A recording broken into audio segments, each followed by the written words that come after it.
चित्रपट वेड सोलापूर.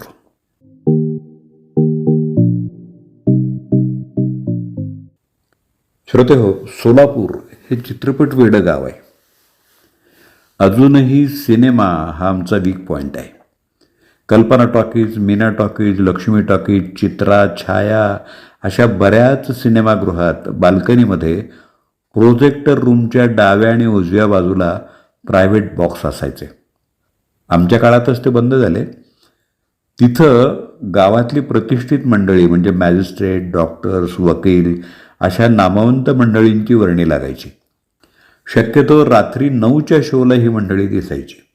बाल्कनीमध्ये अगदी पहिल्या लाईनच्या पुढं डावीकडं आणि उजवीकडं सिंगल सिंगल खुर्ची असायची.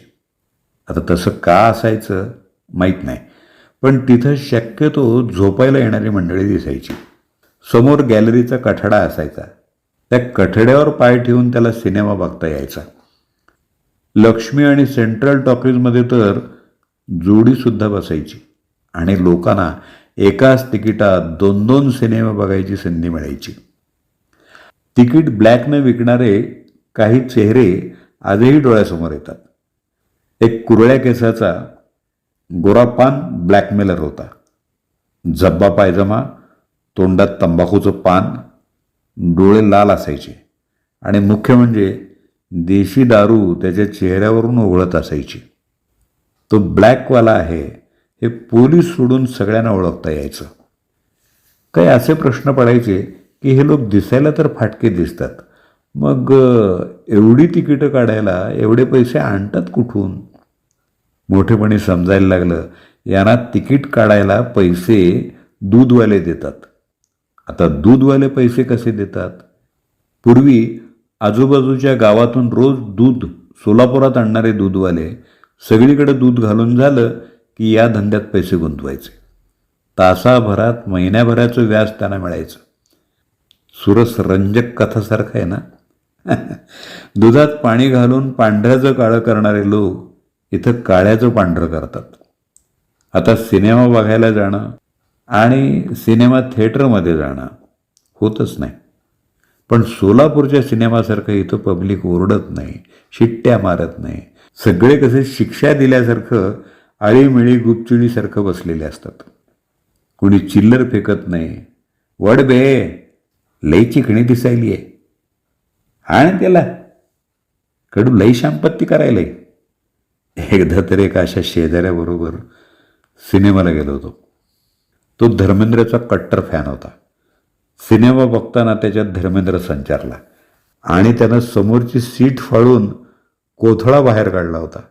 कोथळा म्हणजे त्या सीटमधलं स्पंज. नंतर डोअरकीपरनं त्याला बाहेर काढला. त्या काळातला सिनेमा हा लोकांचा वीक पॉईंट होता. रोज फिरायला जाणारे मित्रसुद्धा भागवत टॉकीजच्या एका दारानं आत जाऊन आत पोस्टर बघून दुसऱ्या दारानं बाहेर जायचे. बरेच आंबट शौकीन लोक धक्के मारायला आत फिरून यायचे. नवी पेठ संपली की मीनामध्ये जाऊन आशातून बाहेर यायचं किंवा हळूच शारदाला वळसा घालून कल्पनाकडे चक्कर मारत मारत परत उमा, चित्रा, कला आणि छाया यांची भेट घेऊन लक्ष्मीकडे बघत बघत सेंट्रलला यायचे. आता मी हे जे वाक्य बोललो ते फक्त आणि फक्त सोलापूरच्याच माणसाला समजेल. अहो, ही सगळी तिथल्या थिएटरची नावं आहेत. उमा, चित्रा, कला, छाया. हां, तर मित्र हो, महान आश्चर्य म्हणजे सिनेमागृह आणि न्यू हायस्कूल या नावाची शाळा हे एकाच बिल्डिंगमध्ये असणारं सोलापूर हे जगातलं एकमेव गाव आहे. त्यामुळं ऑफ पिरियडला सिनेमा बघायला मिळायचा. पुढं त्याच न्यू हायस्कूलचं रूपांतर चंडक हायस्कूलमध्ये झालं. सरस्वती मंदिराच्या समोरसुद्धा सेंट्रल टॉकीज होतं आणि रस्त्यावर उभं राहिलं की रात्रीच्या शोला फार गरम होतं हो असं म्हणून दारं पूर्ण उघडी असायची. त्यामुळं बाहेरून स्क्रीन दिसायचा. तिथं उभं राहून लोक थोडासा सिनेमा बघायचे.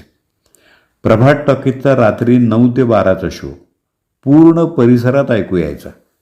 माझी मिसेस सुरेखा गणपुले तिथं 92 मोरारजी पेठ हिरा बिल्डिंगमध्ये राहत होती. त्यामुळं त्यांचा सिनेमा पाठ व्हायचा. मध्यंतर व्हायच्या आधीच सोडा आणि गोल्ड स्पॉटच्या बाटल्यांची किणकिण बहुधा आता बंद झाली असावी. गोटी सोड्याच्या गळ्यातली गोटी घशात जाताना ऐकू येणारे त्याची शेवटची उचकी हल्ली बंद झाली.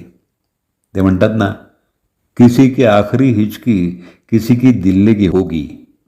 लिली हॉटेलसारखी भजी जगात कुठेही मिळणार नाहीत असं वाटायचं. अहो, हल्ली आयनॉक्समध्ये तिकिटाच्या रकमेपेक्षा जास्त महाग बेचव पॉपकॉर्न खाताना ही पिढी किती कमनशिबी आहे असं वाटायला लागतं. बाकी ब्लॅकमेलर, यल्लादासी, सिनेमा पोस्टर्स यांचा उल्लेख याआधी मी केलेलाच आहे. तुमच्या आठवणी कॉमेंटमध्ये लिहा. समग्र पुस्तक मला लिहायचं आहे, तेव्हा त्या मला उपयोगी पडतील.